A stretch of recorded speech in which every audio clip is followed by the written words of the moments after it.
Saksakallan gunarnavasya Vande Guru Sri Charanaravindan.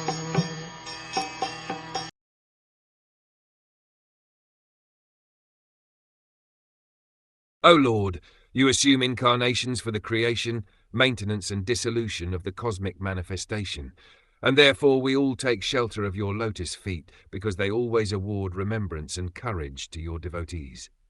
For the creation, maintenance and dissolution of the cosmic manifestations there are three incarnations: Brahma, Vishnu and Maheshvara, Lord Shiva. They are the controllers or masters of the three modes of material nature, which cause the phenomenal manifestation. Vishnu is the master of the mode of goodness, Brahma is the master of the mode of passion, and Maheshvara is the master of the mode of ignorance. There are different kinds of devotees according to the modes of nature. Persons in the mode of goodness worship Lord Vishnu, those in the mode of passion worship Lord Brahma, and those in the mode of ignorance worship Lord Shiva. All three of these deities are incarnations of the Supreme Lord Krishna because he is the original Supreme Personality of Godhead.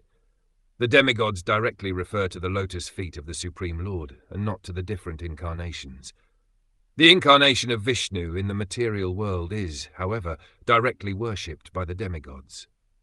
It is learned from various scriptures that the demigods approach Lord Vishnu in the ocean of milk and submit their grievances whenever there is some difficulty in the administration of universal affairs. Although they are incarnations of the Lord, Lord Brahma and Lord Shiva worship Lord Vishnu, and thus they are also counted amongst the demigods and not as the Supreme Personality of Godhead. Persons who worship Lord Vishnu are called demigods, and persons who do not do so are called asuras, or demons. Vishnu always takes the part of the demigods, but Brahma and Shiva sometimes take the side of the demons. It is not that they become one in interest with them, but sometimes they do something in order to gain control over the demons.